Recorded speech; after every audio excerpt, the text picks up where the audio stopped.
Di setiap lambang itu sebenarnya mereka yang ajarkan untuk memiliki filosofi. Jadi setiap simbol itu ada filosofinya.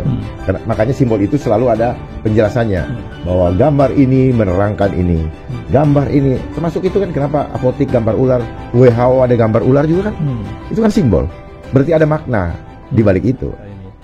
Beliau adalah Komjen Polisi Dokter Komjen Purnawirawan Polisi Dr. Anas Dharma Pangrekun MMMH adalah Purnawirawan Polri yang jabatan terakhirnya adalah Analis Kebijakan Utama Bidang Janbang Lemdiklat Polri, lulusan Akpol tahun 1988, lahir di Palu tanggal 12 Januari tahun 66, Sulawesi Tengah. Beliau juga pernah kuliah di UGM, kemudian menulis buku Indonesia dalam Rekayasa Kehidupan, sebuah perenungan anak bangsa tentang globalisasi. Pengalamannya luar biasa dalam bidang reserse ya. Oke, selamat pagi Pak Jenderal. Selamat pagi Pak. Pak Krisna saya. Oke, Bapak kalau lihat dari podcast ini nih luar biasa ya, pinter banget Mbak. Sehingga Elmi itu Richard Lee sampai bilang, kok Bapak tahu? Bapak waktu kecil cita-citanya apa sehingga apa? Hobinya baca buku atau apa sehingga punya pengetahuan yang begitu luas? Begini Pak, kalau Bapak tanya cita-cita saya waktu kecil, seorang manusia itu, seorang anak itu tergantung apa yang dilihat Pak. Ketika waktu itu saya lihat om saya itu adalah insinyur, sehingga saya dulu senang melihat beliau membawa tas ecolak. Saya jadi pengen juga jadi tukang insinyur. Namun perjalanan membawa saya ketika saya SMA, kakek saya bilang, kamu masuk angkatan darat saja, biar kamu jadi presiden. Gitu. Nah dari situ terus kemudian saya mencoba untuk mendaftarkan ke Akabri, tapi pada saat itu sebenarnya bukan mau mendaftarkan Akabri, itu pun karena saya melihat kawan saya fotokopi soal-soal, saya pikir itu untuk contoh-contoh soal si Penmaru. Ternyata justru contoh soal untuk tes ke Akabri. Kok bukan Akpol Pak? Dulu masih Akabri Pak. Oh belum Akpol ya? Belum, masih Akabri. Jadi ada 4 angkatan di sana. Jadi itulah awal mulanya sehingga saya masuk. Saya pilih angkatan darat, tapi ketika sudah di Magelang, saya rubah. Saya hanya mau jadi polisi satu-satunya. Pilihan saya polisi satu-satunya. Jadi tidak. Dulu awalnya kan darat, laut, udara, polisi. Tapi begitu di Magelang, saya rubah polisi satu-satunya. Karena masukannya adalah saya dari masyarakat, supaya lebih mudah adaptasinya, lebih baik di kepolisian untuk mengabdi. Jangan sampai masyarakat itu terganggu kenyamanan hidupnya karena fenomena waktu itu ya seperti Bapak tahu sendiri, saya pun pernah ditilang oleh polisi dan lainnya. Oh pernah ditilang juga ya? Ya pernah ditilang juga waktu masih SMA Pak. Kena setelah Bapak masuk ke dalam kepolisian, bagaimana Bapak melihat Indonesia? Apakah Indonesia dalam keadaan aman-aman saja, baik-baik saja atau bagaimana kondisinya Pak? Pada awalnya saya sebagai anak muda saya tidak memahami. Yang saya ikutin hanyalah apa yang menjadi passion saya untuk masuk ke kepolisian untuk mengabdi. Mengabdi supaya dalam rangka memperbaiki, ikut memperbaiki sistem yang ada. Namun dalam perjalanannya dan sampai akhir saya pensiun, ternyata hal itu adalah sangat sulit. Kenapa sangat sulit? Karena justru yang mengendalikan kepolisian sendiri, pawangnya dari luar. Dari luar negeri ini? Tidak, di dalam negeri ini. Ya. Kok di luar? Maksudnya di luar sistem. Oh, di luar sistem. Ya, ketika kita dalam sistem, justru tanpa sadar, sistem dimanfaatkan atau dikendalikan oleh pawangnya dari luar. Saya tidak perlu sebutkan pawang itu bentuknya apa. Tentunya pawang itu adalah mereka yang punya pengaruh kuat, baik secara power maupun finansial. Baik, sekarang sebagai contoh adalah Undang-Undang Kesehatan Omnibus Law. Apa perbedaan dengan undang zaman dulu dengan sekarang? Kenapa harus ada Undang-Undang Kesehatan Omnibus Law? Ini ya, kita bisa lihat dari undang-undangnya saja. Kalau undang-undang yang lama, tipis seperti ini, undang-undang yang baru ini perbandingan. Ya, Pak Darmani bawa apa buku apa diklat ya, beda banget. Ini undang-undang kesehatan yang kesehatan lama tuh tebalnya paling 1 senti nggak sampai kali ya? 2009. 2009. Nah, ini undang-undang yang terbaru, Undang-Undang Omnibus Law Kesehatan tahun 2023 nomor 17. Tebal sekali itu ya. Tebal sekali kayak balok. Ya, jadinya undang-undang ini, semua undang-undang setelah tahun 2002, setelah reformasi, ada amandemen Undang-Undang Dasar 2002, maka semua peraturan atau hasil konvensi internasional itu diratifikasi menjadi undang-undang di negara kita. Apa yang perbedaan paling prinsip dibandingkan dengan undang-undang yang lama? Isinya 180 derajat berubah. Ya. Kalau yang lama lebih kepada para penyelenggara kesehatan sebagai objek hukum, tetapi di sini sebagai objek hukumnya adalah justru rakyat atau masyarakat yang dianggap sebagai penerima layanan kesehatan, ya, karena di sini sanksi-sanksi diberikan kepada si penyelenggara kesehatan. Contoh misalnya ada malpraktek, ya. Tetapi di sini justru seluruh hak asasi kita dicabut. Contohnya apa? Contohnya apa? Kita tidak bisa menolak. Kita tidak bisa menolak manakala kita tidak mau. Begitu ada program kesehatan oleh pemerintah, lalu rakyat ada yang tidak mau menerimanya, maka itu dianggap menghalang-halangi dan akan mendapatkan sanksi 500 juta per orang. Per orang. Dan itu ada termaktub di dalam pasal 446 mengerikan di undang-undang ini. Ya? Nah, kenapa itu harus terjadi? Ini adalah bagian daripada program kontrol populasi. Karena saat ini kita ada dalam program terakhirnya mereka. Mereka itu siapa? Elit global yang dikendalikan oleh United Nations. Program terakhir mereka adalah kontrol populasi. Dan kenapa ini bisa jadi? Ini ada karena adanya kekuatan asing yang mengendalikan sistem pemerintahan di suatu negara, termasuk negara kita, lewat jebakan hutang. Sehingga mereka dapatkan power. Ya, power yang mereka dapatkan, maka mereka akan meminta kepada setiap pemerintahan yang berada di bawah keanggotaan United Nations untuk meratifikasi atau membuat undang-undang baru yang menguntungkan mereka. Tetapi objek dominasinya adalah rakyat untuk dieksploitasi. Ya. Betul nggak menurut Bapak Dharma ini bahwa undang-undang kesehatan kita tuh masih berbasis kesehatan farmasi? Berbasis apa? Berbasis farmasi. Oh, justru di undang-undang ini diharuskan tanpa boleh ada pilihan lain. Tidak boleh ada alternatif lain. Kalau kita menggunakan alternatif lain di luar ketentuan yang mereka sudah canangkan, maka kita dianggap menghalang-halangi atau melakukan pelanggaran bahkan pidana. Nah, waktu terjadi COVID tahun 2000, Bapak kan pernah ngomong di tahun November 2009 bahwa akan terjadi COVID begini. Bagaimana Bapak bisa tahu itu? Padahal COVID belum datang. Ya, pertanyaannya terjadi COVID ini penyakit atau proyek? Dari mana bisa tahu? Kalau saya mengutip Ihsanuddin Nursi, proyek itu. Ya, dari mana bisa tahu? Tanya saja sama yang dari saja, produk masalnya itu. Ya, tanya saja kepada yang mengumumkan di tahun sebelumnya bahwa tahun depan akan terjadi wabah, terjadi virus. Maka saya pastikan bahwa mereka adalah panitianya dan mereka tahu bahwa ini sudah akan terjadi. Yang sebenarnya kalau kita mau menyelidiki lebih jauh ke belakang, maka kita bisa ketahui bahwa mereka sudah merencanakan secara sistematis dari tahun 2010. Lalu seandainya kita tidak nurut, misalnya tidak menggunakan masker dan betul nggak? Pada saat COVID, ya, itu akan berakibat nggak? Enggak, itu peraturan yang mereka sudah siapkan secara sistematis tahun 2010, Pak. 2010. Ya, sudah ada di situ, ada 8 tahap.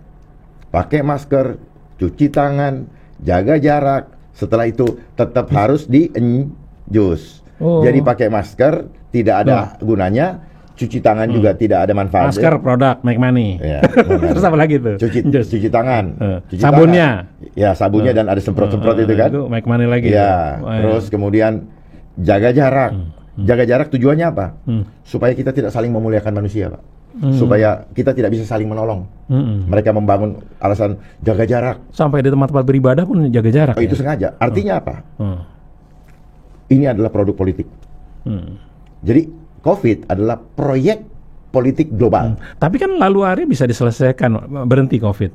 Nanti dulu. Ini adalah proyek politik global. Global. Ya. Jadi kalau dia selesai, itu tergantung keputusan politik.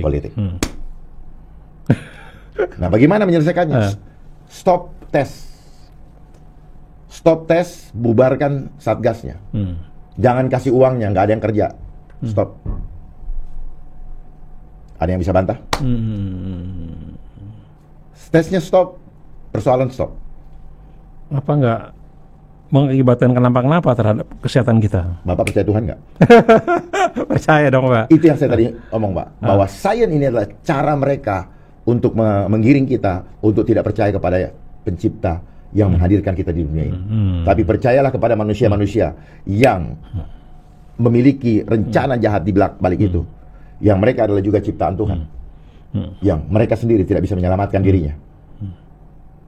Ngomong-ngomong dulu. Mereka bisa menyelamatkan dirinya nggak? Tidak. Lalu ngapain dia suruh-suruh kita? Ayo kita gali, Pak, itu. Kita challenge mereka. Mereka semua yang ngomong-ngomong tentang kesehatan, mereka sendiri tidak bisa menyelamatkan dirinya. Lalu mereka mau menyelamatkan kita, Pak. Saya menghimbau kepada kita semua, percaya sama yang menciptakan kita. Bahwa kita diciptakan sempurna. Ini ada hubungan dengan Bill Gates nggak tuh? Ya, Pak? Ada hubungan dengan Bill Gates nggak? Ya sangat. Sekarang hubungan dia, pertanyaan yang lucu lagi ini. Pertanyaan Bapak lucu. Bill Gates adalah seorang ahli di bidang IT. Apa urusannya dengan kesehatan? Tidak ada. Tidak ada. Tetapi ternyata ada maksud di balik itu. Maksudnya adalah apa? Dia akan memasang software IT di tubuh manusia. Caranya? Kan tinggal dipasang aja, susah amat. Lihat program pemasangan chip, Neuralink dan sebagainya. Kan di sini ada, Pak. Di sini ada. Kalau itu sudah menjadi program pemerintah, susah amat. Orang pasang ring aja bisa kok. Pasang ring bisa kan? Iya, bisa. Kenapa tidak bisa pasang chip? Chip itu yang ada di handphone Bapak. Tinggal dipasang di badan. Ini di handphone nggak ada lubang kameranya itu? Atau bisa menohok kita nggak itu? Bisa termonitor nggak? Iya, tutup. Tutup, memang sengaja, Pak. Ya, Bapak kalau nanya sistematis supaya nyambung, Pak. Yang tadi belum selesai Bapak loncat lagi. Oke.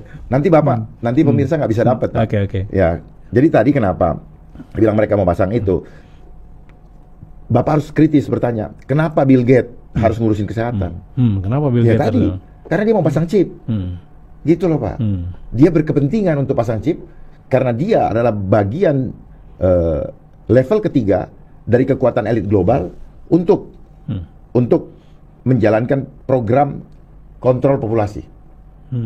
Apa yang dikontrol? Bukan cuma tubuhnya, tetapi pergerakan daripada mindset atau jiwa si manusia dia ingin kontrol. Dengan menggunakan apa? Frekuensi, manakala chip sudah terpasang di tubuh manusia.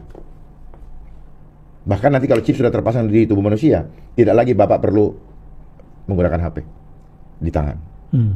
Cukup dengan chip, semuanya bisa dilakukan. Motret juga cukup gini, selesai. Dan kita terkontrol semua. Iya, terkontrol oleh semua. mereka ya. Ya. Nah, inilah yang saya pernah sebutkan sebagai santet modern. Santet modern. Ya. Karena Bapak harus tahu konsep santet itu dia menggunakan gelombang juga, Pak. Gitu. Jadi ini adalah kekuatan mekanisme alam spiritual, mekanisme alam gaib yang dimanifestasikan dalam bentuk fisik yang kita kenal dengan sebutan teknologi. Masya Allah. Oke, Iwan Anwat, kami masih berbincang-bincang dengan Komjen Polisi Purnawirawan Dr. Nas Dharma Pongrekun MMMH yang sering sekali diundang di beberapa podcast, misalnya Akbar Faisal, Ari Untung, Richard Lee, Helmi Yahya, Refli Harun dan lain-lain. karena pengetahuan yang begitu luas. Baik, kita buka. Silakan Anda kalau mau bertanya, kami tunggu di 08111999720. Langsung aja Anda. Terima kasih. Belum nanya mengenai kamera. Oh iya, kamera ya. Baik. Ya.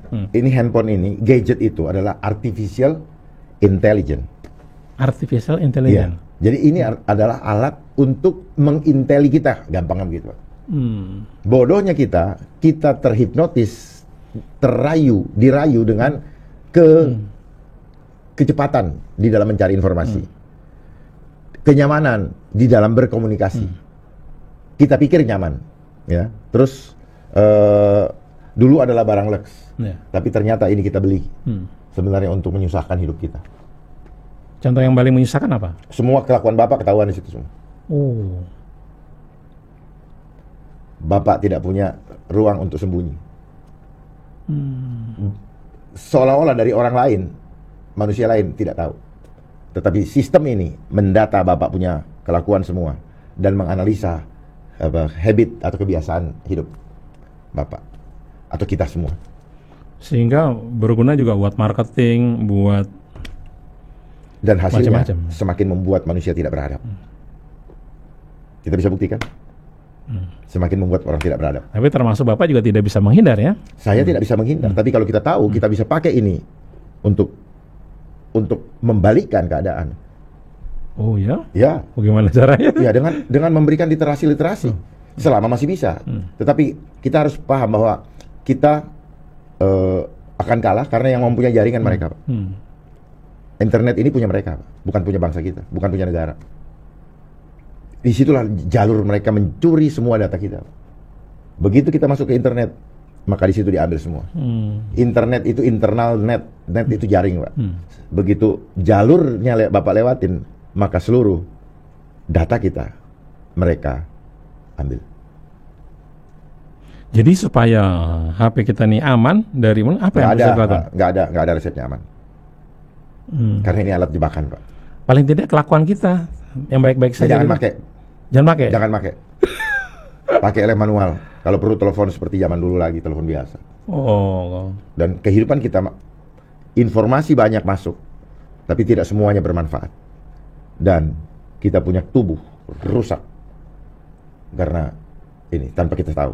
Karena dia menggunakan radiasi gelombangnya, Pak. Mata kita cepat berkurang kekuatan untuk melihatnya, ketajamannya. Telinga kita juga diganggu, dan hal-hal buruk bisa dikirim lewat gelombang situ. Si beliau sendiri memakai ini nggak handphone? Tidak. Oh. Anaknya pun tidak. Bill Gates itu tidak memberikan anaknya handphone sampai sekarang, karena dia tahu ini buat jebak orang.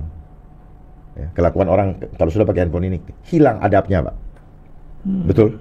Ya. Bahkan kita juga jadi terbiasa melihat orang kita ajak ngobrol pegang handphone. Ya. Nggak seperti zaman dulu kita. Kita bisa makan di meja makan, ngobrol dengan orang tua, menyampaikan keluhan dan sebagainya. Kalau sekarang nggak. Ya, yang jauh jadi dekat, yang dekat jadi jauh. Oh, dari Evin Nurullah. Assalamualaikum, izin bertanya, jujur jadi ngeri nih, bagaimana mengatasi hal ini? Dari Ibu Evi? Ya. Bisa dijawab? Bisa. Silakan. Pertanyaannya?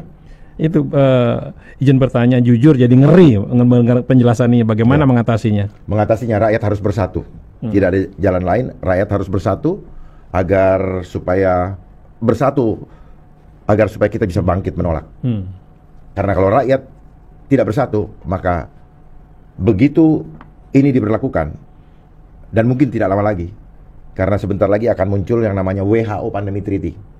Oh ya, Pandemic Treaty. Iya, itu adalah perjanjian diktator yang akan menghilangkan kedaulatan negara, ya, dan mengancam kehidupan rakyat, di mana kita akan dibatasi, lebih mengerikan lagi lebih parah lagi daripada pada masa isu COVID-19 yang lalu. Kita tidak boleh kemana-mana. Kita kalau mau kemudian akan dipaksa lagi dengan jenis vaksin macam-macam, ya, dan semua itu akan merusak kekebalan tubuh kita. Dan banyak yang sudah terinfekted dengan yang terjadi lalu. lalu kemudian sulitnya mendapatkan bahan makanan karena usaha hancur. Itu tujuannya, Pak. Jadi ini adalah cara untuk membuat rakyat juga menjadi semakin tidak bisa berdaya untuk memenuhi kebutuhan hidupnya. Tidak bisa bekerja, pengusaha juga sudah tidak bisa menggaji. Lalu apa? Supaya kita nanti diberikan makanan gratis, tetapi isinya tidak bisa dipertanggungjawabkan apakah itu menyehatkan tubuh kita atau tidak. Jadi goalnya apa setelah kita lalu menderita apa? Lalu apa? Total kontrol. Total kontrol. Kita tidak punya hak hidup lagi. Ini adalah undang-undang kejahatan kemanusiaan yang mengkudeta otoritas Tuhan di dalam kendali hidup kita. Ini sebetulnya udah berlaku apa belum ini? Ini sudah berlaku. Sudah berlaku. Sudah berlaku. Cuma mereka menunggu membuat kriteria. Apa kriteria yang akan dibuat supaya ini berlaku secara total? Ketika mereka menyatakan bahwa telah terjadi kejadian luar biasa, KLB, atau ada wabah lagi, entah itu pandemi atau bahkan cuma epidemi saja, mereka bisa memainkan ini, regulasi ini. Dan yang paling mengerikan adalah, Pak, iman kita akan digoncang. Kita tidak bisa punya hak untuk menolak. Contoh misalnya, kalau kawan-kawan atau saudara-saudara saya di Muslim punya iman tidak boleh makan daging haram, maka tidak ada satu undang-undang pun boleh memaksa, betul, untuk melarang atau memaksa untuk mengkonsumsinya. Maka sama dengan kita juga, manakala kita tidak mau menerima, contoh, vaksin karena kita punya iman, maka kita harusnya punya hak untuk menolak, betul? Itu adalah pilihan hidup, itu adalah free will yang diberikan oleh Allah kepada kita. Lalu kenapa kita harus dipaksa? Tetapi undang-undang ini akan memaksa kita. Dan apabila kita tidak mau karena kita beriman kepada Allah, kita akan dianggap sebagai penjahat, dianggap menghalang-halangi, dan akan mendapatkan sanksi pidana denda 500 juta per orang. Dan kalau tidak bisa bayar, berarti apa yang terjadi? Tubuh kita yang dipenjara. Clear, Pak ya? Clear ya, Bu? Oke, clear ya. Kemudian dari Abaal, Pak Dharma, apa tujuan dan keuntungan mereka membuat proyek COVID itu? Karena COVID ini menjadi isu dunia. Isu dunia bukan berarti Indonesia juga harus terjadi. Kenapa kita tidak bertanya, kenapa di dunia namanya COVID, kenapa di Indonesia harus namanya COVID? Kenapa tidak diganti dengan nama Taufik? Ada singkatan itu? Ada singkatannya. Karena COVID itu adalah proyek politik untuk mempercepat terjadinya penggunaan sistem digitalisasi. Digitalisasi. Makanya di dalam COVID itu ada huruf ID, identity digital, COVID identity digital, C-nya sertifikat, O-nya off dari vaksin, I-nya identity digital. Jadi barang siapa sudah divaksin akan menerima identitas digital dalam bentuk sertifikat yang ada di aplikasi. 19-nya apa? 19-nya itu satunya adalah A, artificial, huruf A, 9 huruf I, intelligent. Jadi nanti kita akan dikontrol by system dengan sistem digital dengan menggunakan artificial intelligence. Ini semua negara diperlakukan seperti itu? Yang ada di bawah United Nations. Ya, yang ada di bawah United Nations, yaitu ada 194 negara. Jadi sangat tergantung siapa pemimpin bangsa kita. Kalau pemimpin bangsa kita adalah pemimpin yang membela rakyatnya, tentunya dia akan menolak hal-hal ini terjadi di bangsanya. Tetapi apa yang terjadi nanti, catat omongan saya, mereka akan menggunakan narasi-narasi untuk membangun opini supaya rakyat tergiring mengikuti agenda yang akan menista rakyat selama-lamanya. Masya Allah. Pak Dharma, tapi kan katanya HP itu kan juga bisa menyebarkan kebaikan. Ya, tadi udah saya singgung. Memang HP bisa menyebarkan kebaikan. Tetapi sadarkah kita bahwa mereka mengontrol jaringannya? Maka ketika kita menyebarkan kebaikan, justru mereka bisa take down dengan alasan misinformasi atau melanggar guideline atau ini adalah berita hoax. Kenapa mereka selalu melakukan cap berita hoax kepada kebenaran? Karena mereka tidak mau agenda mereka terganggu. dan mereka tidak mau banyak rakyat yang tercerahkan dengan penyampaian informasi atau berita kebenaran yang mereka sembunyikan. Mereka selalu bermain udang di balik batu. Jadi jangan tertipu. Alat ini, tanyakan kenapa alat ini ada.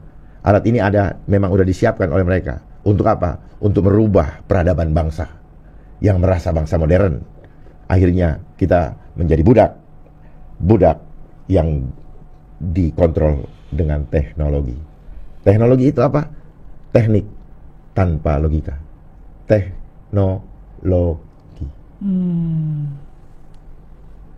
Istilah itu kan sudah lama ya? Kenapa, Pak? Istilah itu kan sudah lama, teknologi. Tapi istilah teknologi kan sudah lama, bukan berarti tidak ada maknanya, Pak.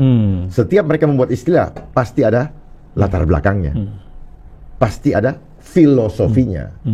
Nah, kenapa kalau di apotik tuh lambangnya ular gelas tuh apa, simbol apa itu? Itu simbol daripada mereka, simbol ular ini simbol apa dulu? Ular ini adalah simbol iblis. Simbol iblis. Yang pernah kita dengar, kita tahu di kitab di Taman Firdaus. Apa fungsi dia? Menggoda siapa? Hawa. Dia menggoda dengan memutar balik perkataan Allah kan? Dan akhirnya dia tertipu. Jadi banyak kita tertipu. Kita pikir ini obat. Sebenarnya racun. Tetapi racunnya tidak sekaligus mematikan kita. Tetapi dia bertahap ya, sejak kita kecil. Supaya apa? Supaya tubuh kita bisa menjadi objek yang menghasilkan industri yang disebut dengan industri kesehatan. Jadi tubuh kita dimonetize dengan proses buat dulu masalah. Dengan memasukkan kimia-kimia sintetis yang tidak fitrah, di mana tubuh kita sebenarnya menolak.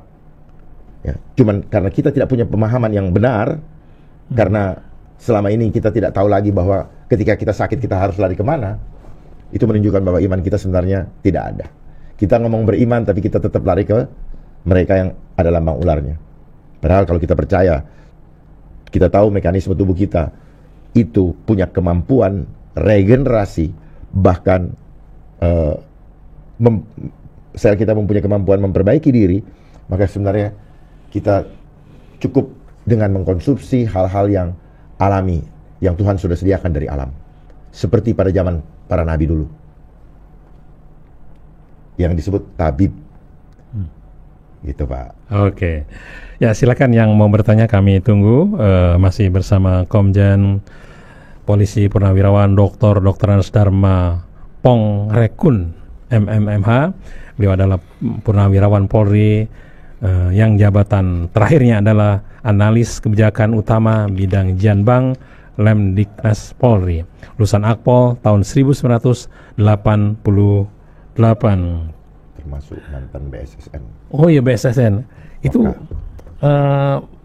maksud didirikan BSSN itu apa, Pak? BSSN didirikan dengan maksud untuk menjadi koordinator keamanan cyber, keamanan di ruang cyber, gitu, Pak. Jadi kalau ada kebocoran, ada pencurian, penyerangan terhadap instalasi cyber di setiap instansi pemerintah, maka BSSN memiliki tanggung jawab untuk memperbaikinya atau menjaga supaya jangan sampai serangan itu tembus. Oke. Itu, Pak. Pak Dharma, saya ingin tanya, siapakah Bjorka itu? Bjorka. Bjorka adalah sosok Shadow. Orang Indonesia? Ya. Orang Indonesia apa mana? Saya nggak tahu, Pak. Tapi kok ada banyak tahu ya? Ya, saya tidak tahu.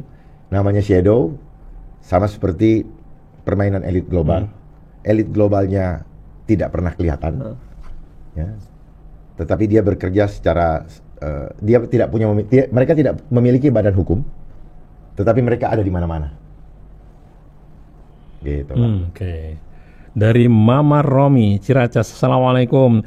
Bagaimana menghadapi pandemi treaty agar Indonesia tidak ikut perjanjian kesehatan WHO Dan siapa yang punya otoritas menolak, Menkes atau Presiden? Dan bagaimana kita rakyat bisa menolak pandemi treaty tersebut? Pertama, rakyat harus bersatu. Kita nggak bisa menolak pribadi per pribadi. Rakyat kalau sudah sadar, mari bersatu bersama. Kemudian kita menyuarakan, meminta kepada pemerintah untuk segera keluar dari pandemi, WHO Pandemic Treaty, dan nanti negara yang diwakili oleh Kementerian Luar Negeri yang akan memberikan surat kepada atas nama Presiden kepada Direktur WHO bahwa Indonesia menolak dan menyatakan keluar dari WHO Pandemi Treaty tersebut. Ini harus kita lakukan, kita tolak karena ini menyangkut keselamatan jiwa keluarga kita bersama. Mesti bersama-sama. Mesti bersama-sama. Bagaimana Pak? cara bersatu kita teguh, bercerai kita runtuh. Bagaimana? Ya, silahkan cari caranya. Bagaimana kita himbau?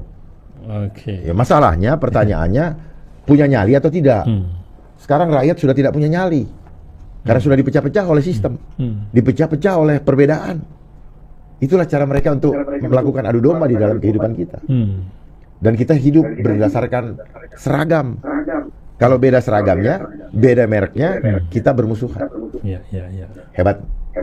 Itulah pola mereka untuk mengendalikan suatu bangsa. Ya.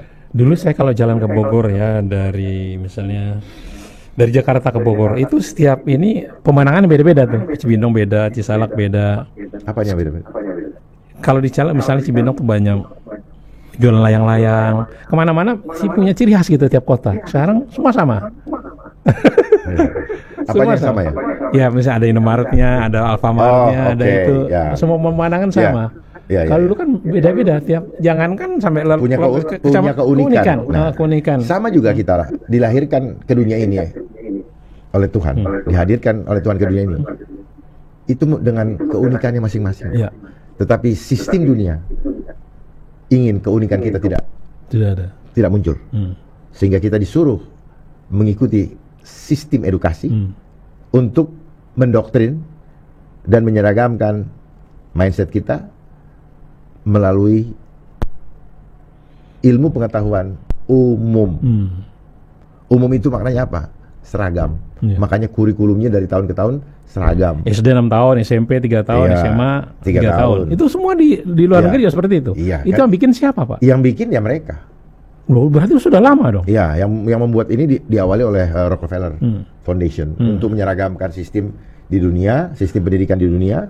Lalu setiap negara bisa bersekolah, melanjutkan ke universitas di luar negeri. Kalau tidak sistemnya sama, tentunya tidak bisa, Pak. Betul nggak? Karena kan dia menyangkut level kan, atau tingkatan. Ya.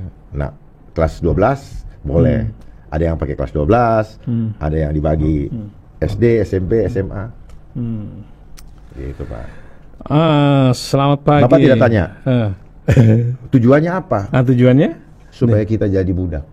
Karena mereka. Orang yang sekolah bukan budak mereka, budak sistem. Karena sistem ini mereka yang kendalikan. Kalau kita sudah jadi budak, kalau kita sekolah, kita berarti sudah siap jadi karyawan. Paham nggak, Pak? Kita jadi karyawan, nggak jadi bos. Karyawan sistem. Karyawan dari yang gaji, Pak. Karena memang Rockefeller itu sudah membuat sistem. I don't want a nation of thinker. I want a nation of worker. Saya tidak mau sebuah bangsa menjadi pemikir, tetapi yang saya mau adalah suatu bangsa yang menjadi pekerja. Itu Rockefeller tuh identitasnya apa? Berapa usianya? Kapan matinya itu? Begini, mereka bekerja simultan, Pak, turun temurun. Rockefeller Foundation sudah meninggal, tetapi diteruskanlah oleh anaknya karena ini merupakan foundation, Pak.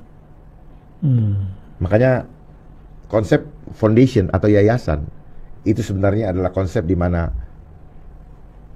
kita boleh pemilik yayasan itu bisa menghindari pajak. Dia terhindar karena bukan dibuat seperti itu. Konsepnya dia yang bikin, Pak. Rockefeller yang bikin. Sehingga adalah yayasan. Gitu. Negara-negara yang dimainkan tuh cuma Indonesia saja, Pak, juga negara lain? 194 negara yang di bawah United Nations, Pak. Oh. Jadi Bapak sementara harus pahami dulu bagaimana dunia ini diatur. Gara-gara ada United Nations, mereka membuat perserikatan bangsa-bangsa yang namanya United Nations. Terus United Nations punya badan-badan khusus untuk apa? Untuk melakukan infiltrasi ke setiap negara dengan membawa konsep perdamaian, keamanan, pendidikan, pendanaan, ya, kebudayaan, agriculture, ya, dan sebagainya. Sehingga mereka bisa mengontrol suatu negara dengan apa? Dengan memberikan hutang. Nah. Gitu. Padahal kita adalah negara kaya. Ya. Kenapa kita harus berhutang? Jadi yang membangun hutang di Indonesia nih bagaimana itu? Apanya, Pak? Yang membangun hutang lagi itu siapa yang membangun itu? Kok pertanyaannya yang membangun? Coba dong Bapak tanya. Nambah. Bapak tanyanya juga harus bagus, Pak. Kok membangun? Apa ya? Hutang lagi lah gitu. Itu gimana itu? Ya karena kita ada di bawah United Nations, Pak. Memang mereka sudah membuat peraturan seperti itu. Tergiring ke sana gitu. Iya, sejak presiden kedua. Dan setiap presiden ganti presiden itu kan hanya melanjutkan program sebelumnya. Jadi program selanjutnya dan hutang akan semakin bertambah. Hutang pokoknya akan bertambah. Paham nggak, Pak? Iya. Paham nggak, Bapak? Dengan bunganya? Ya kita hanya bayar bunganya. Okay. Jadi kalau hutang pokok bertambah, maka bunganya dihitung dari hutang pokok yang bertambah, maka bunganya akan bertambah. Okay. Lalu kita tidak akan pernah bisa menyelesaikan hutang pokoknya. Dan ini akan menjadi warisan untuk generasi berikutnya. Bapak katanya bisa punya konsep bisa membayar hutang dalam 1 hari. Enggak, sampai di sini Pak. Di sini paham dulu nggak, Pak? Iya. Saya mau begini, Pak, podcast ini atau pembicaraan ini betul-betul masyarakat pemirsa ini paham. Gitu. Jadi tidak hanya mendengar informasi dari saya, tapi paham kenapa kita berhutang terus. Karena setiap presiden hanya nambah hutang, dan hutang pokok yang dibayar bukan hutang pokok. Tidak dengan hutang pokok, tetapi hanya bunganya. Bunganya, hutang pokok bertambah, bunganya akan semakin besar dari tahun ke tahun. Dari mana mereka ambil? Membayar dari pajak, dari hasil bumi kita, dan itu semua menjadi tidak cukup untuk membayar bunga pada akhirnya. Karena apalagi dengan konsep hilirisasi, semua itu dijual keluar dan rakyat tidak menikmati dari hasil tambang dan sebagainya. Ya. Baik, kami bacakan lagi, Pak, ya, yang masuk dari pendengar ini. Apa pandangan Pak Dharma, Pak Jenderal, soal pemilu tahun ini? Karena menurut isu yang beredar, pemilu edisi sekarang sangat parah, terlalu banyak kecurangan. Yang kedua, menurut Pak Komjen, jika ada orang yang pendidikannya rendah, namun berhasil dalam usaha hingga membuka lapangan kerja untuk orang lain, apakah orang seperti ini dianggap sebagai orang yang terbebas dari budak sistem? Saya jawab dari nomor 2. Ya, tepat sekali. Jadi orang yang sekolah lewat pendidikan, lewat bangku sekolah, yang menerima pengetahuan umum, mereka adalah orang-orang yang siap untuk menjadi budak, termasuk saya. Ya, makanya orang-orang yang lewat sekolah itu rugi sekali, karena akan dipensiunkan. Ya, tetapi orang-orang yang membangun usaha, ya, yang tidak lagi melewati bangku sekolah, mereka nanti akan menjadi owner atau bos untuk menggaji mereka-mereka yang datang membawa ijazah untuk menjadi karyawannya. Itu jawaban yang pertanyaan kedua. Pertanyaan pertama tadi apa? Mana tadi? Buka lagi nih. Dari siapa tadi itu? Dari Ibu. Oh, ini mengenai pemilu. Pemilu. Ya, seperti kita ketahui bersama, ya, dari pemilu-pemilu sebelumnya yang disebut kecurangan itu selalu ada. Kenapa? Karena konsepnya orang sudah keluar modal, tidak mau rugi. Itu kan. Jadi orang didorong untuk melakukan hal-hal yang sebenarnya tidak berkenan sama Tuhan. Sehingga ketika mereka nanti menjabat pun menjadi tidak amanah, Pak. Karena sejak tahun 2002 dibuatlah suatu aturan baru bahwa pemilu itu dipilih langsung oleh rakyat. dengan konsep one man, one vote, one value. Sehingga satu angka itu ada harganya, Pak. Karena ini adalah sistem kapitalis. Nah, apalagi dengan pemilu kemarin ini menggunakan penggunaan IT begitu masif, dan seperti kita ketahui bahwa di penggunaan IT ini adalah ruang di mana hal-hal buruk mudah diciptakan, mudah dikondisikan. Karena konsep mereka adalah buat masalah, ciptakan reaksi, berikan solusi. Nah, muncullah dulu kesulitan dan sebagainya, mereka ciptakan teknologi untuk membuat teknologi dengan alasan untuk membantu, untuk mempermudah. Tetapi di balik itu terkandung makna, itu mudah dikontrol sistemnya lewat menggunakan algoritma, gitu. Sehingga rakyat disodorkan untuk menerima angka hasil daripada statistik, dan statistik ini adalah angka mati. Tetapi proses angka ini ada dilakukan oleh manusia-manusia yang hidup. Ada permufakatan oleh manusia-manusia hidup. Jadi angka ini tidak ujuk-ujuk ada, Pak. Seperti kita di sekolah, ya. Angka itu ada prosesnya. Ada proses nyontek, ada mungkin proses minta tolong guru. Itu kan prosesnya, Pak. Oke, baik. Selanjutnya, jadi gimana Pak dari sebentar nanti supaya paham. Jadi mereka selalu bekerja secara TSM, ya. TSM itu terstruktur, sistematis dan masif. Terstruktur itu apa? Ada organisasi yang menggerakkan, yang mengorganisir perbuatan, ya. Entah itu perbuatan baik atau perbuatan jahat.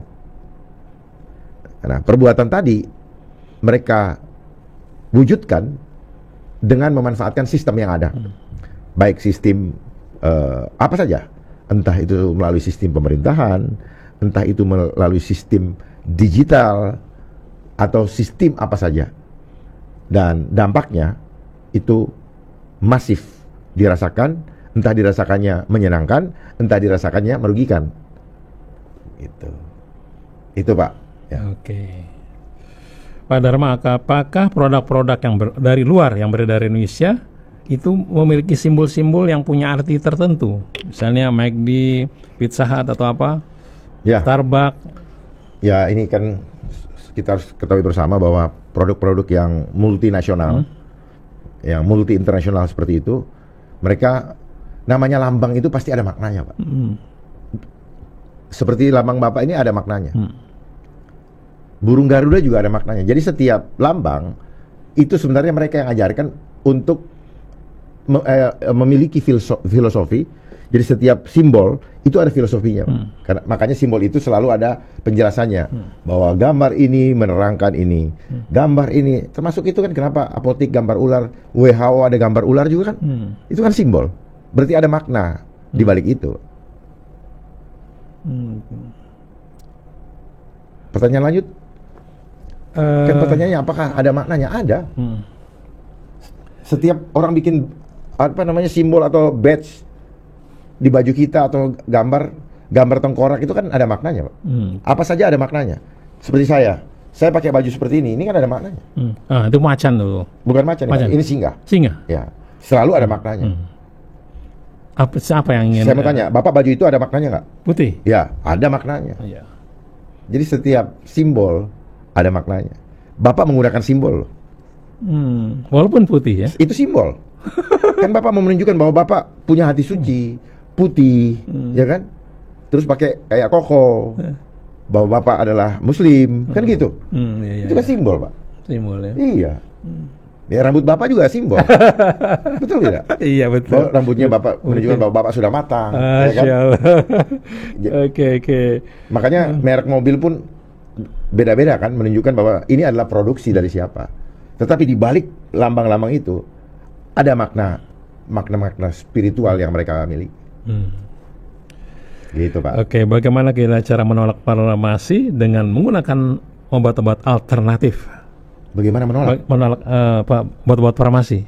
Ya bagaimana menolak? Ya jangan terima juga, susah amat. Jadi pakai. Iya dong. Pertanyaan lucu. Ya kalau nggak mau ya nggak, itulah yang namanya hak sikap asasi, Pak. Oke. Ya, kalau kita mau pilih apa, makanya saya bilang tadi, saya kasih contoh, Pak. Bapak menawarkan saya makanan, saya nggak mau, Bapak nggak bisa maksa. Iya. Walaupun Bapak pakai undang-undang. Iya. Itu adalah pelanggaran hak asasi. Bapak berikan saya minum, saya nggak mau minum. Bapak nggak bisa paksa masuk ke mulut saya kan? Iya. Itu. Sama juga suami istri. Ya. Ketika Bapak menginginkan dengan ibu misalnya, tapi ibu lagi tidak berkenan, Bapak maksa, kan ada aturannya, KDRT, betul nggak? Artinya Pak, selesaikan dulu Pak. Artinya itu adalah hak asasi. Kalau orang bertanya, bagaimana kita menolak? Ya menolak ya jangan diterima. Kok susah amat? Nah, maksud saya itu Pak, selesaikan. Oke, ini banyak pertanyaan dari Siti Aulia, kemudian dari Bu Rukmini. Silakan mau telepon tadi. Beliau telepon ketika Bapak sedang bicara. Silakan mau telepon lagi silakan. Ini mereka lihat kita? Ngelihat. Oh, gitu. Ada yang lihat, ada yang tidak. Kalau yang di radio tidak. Kalau yang dia lihat di YouTube ya lihat. Oke. Silakan Ibu Siti Aulia kalau mau telepon. Ibu Rukmini juga silakan kalau mau telepon. Tadi telepon karena tadi Bapak sedang bicara jadi tidak bisa kami angkat ya. Oke. Pak Dharma, kenapa orang-orang kaya di Indonesia itu bukan dari keturunan Indonesia asli? Kenapa? Orang-orang terkaya di Indonesia, ya. Kenapa bukan orang-orang Indonesia asli? Kebanyakan. Kenapa?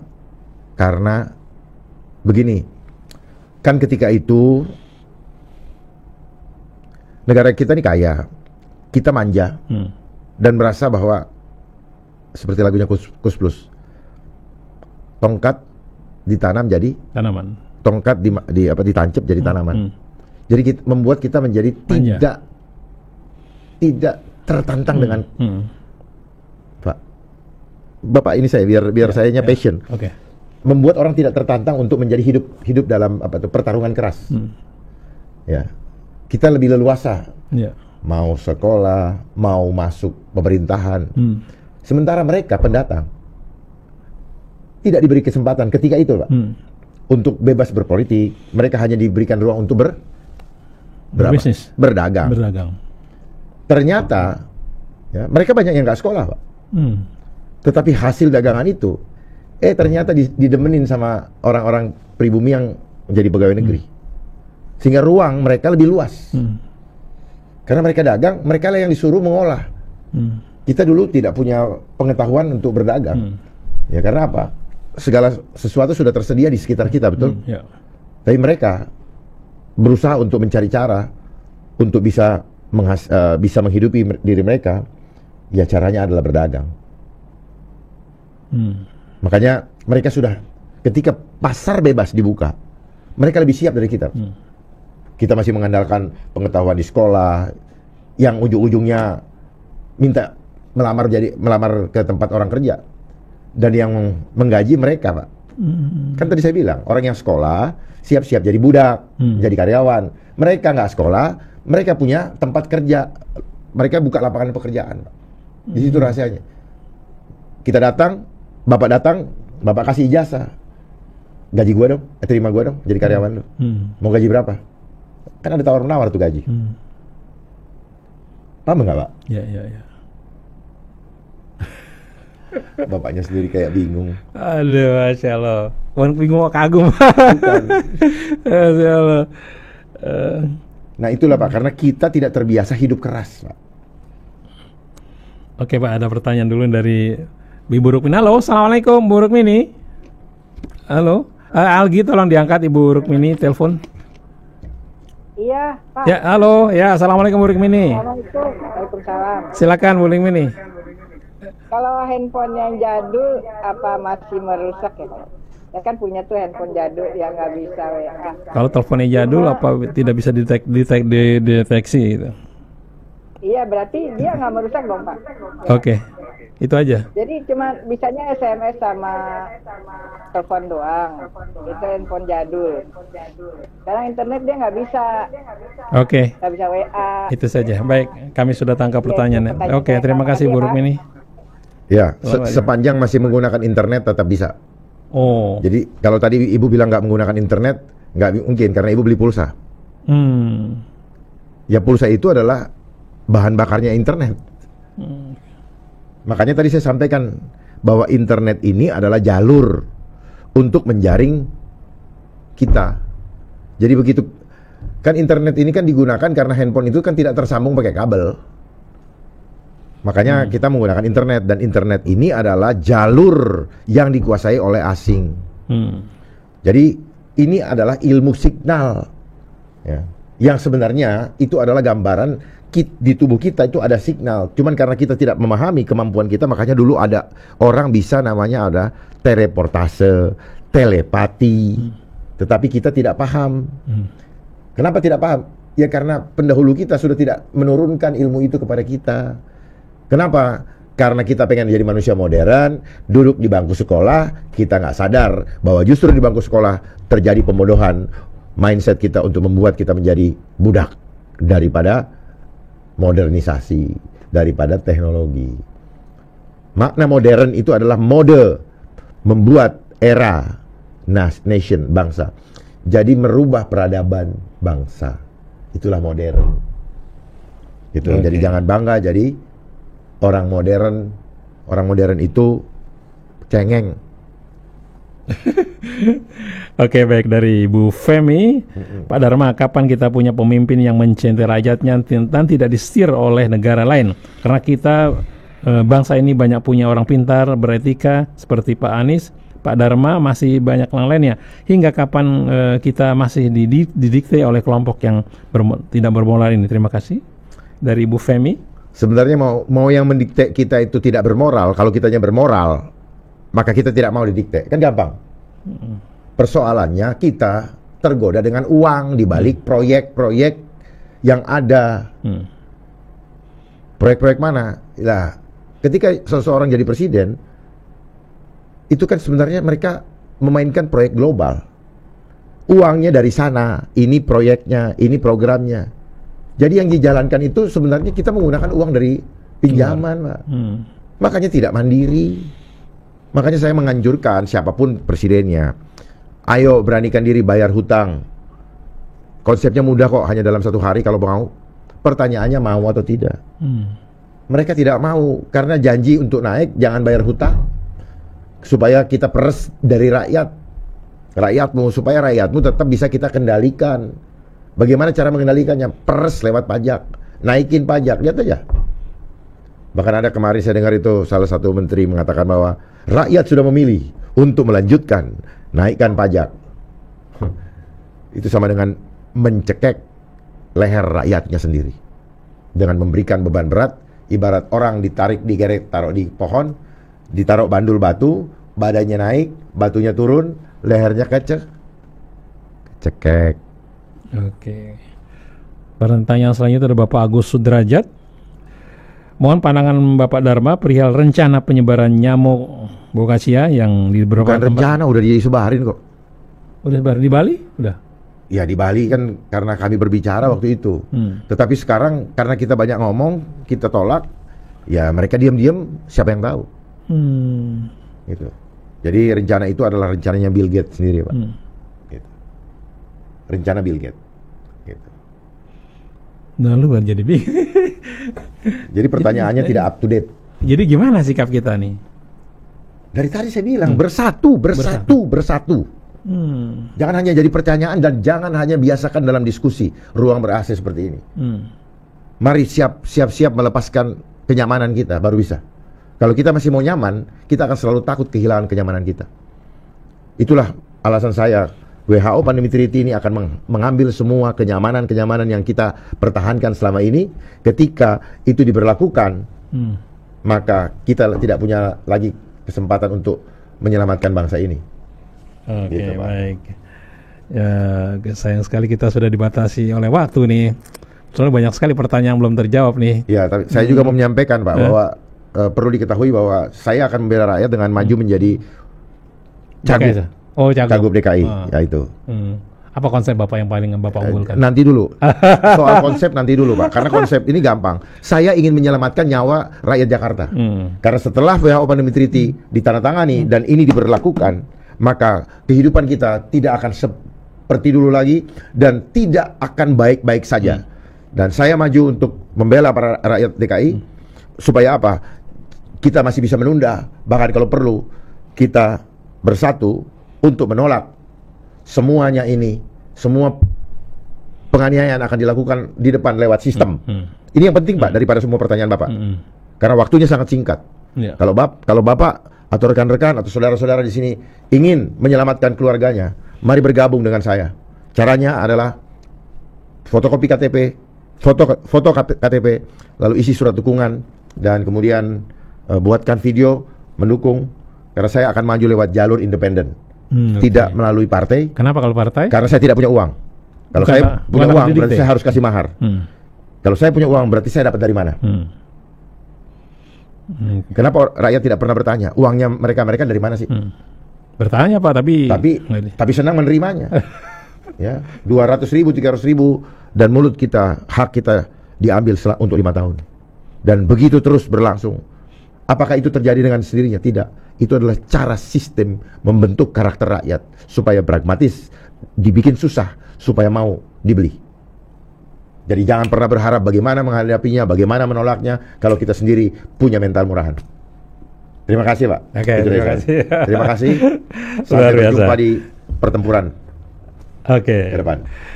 Jangan lupa namanya adalah Bapak Dharma Pongrekun. Bapak Dharma saya baru pertama kali dengar nama Pongrekun ini nih. Ya, saya orang Toraja Pak. Toraja ya, Pongrekun. Artinya apa Pak? Enggak ada, itu marga Pak. Marga. Farm ya. Family name. Bana Dharma kan kita Pongrekun. Patrilineal. Ya. Mengikuti ayah kan gitu. Baik, terima kasih Pak Jenderal atas kunjungannya ke Rasil.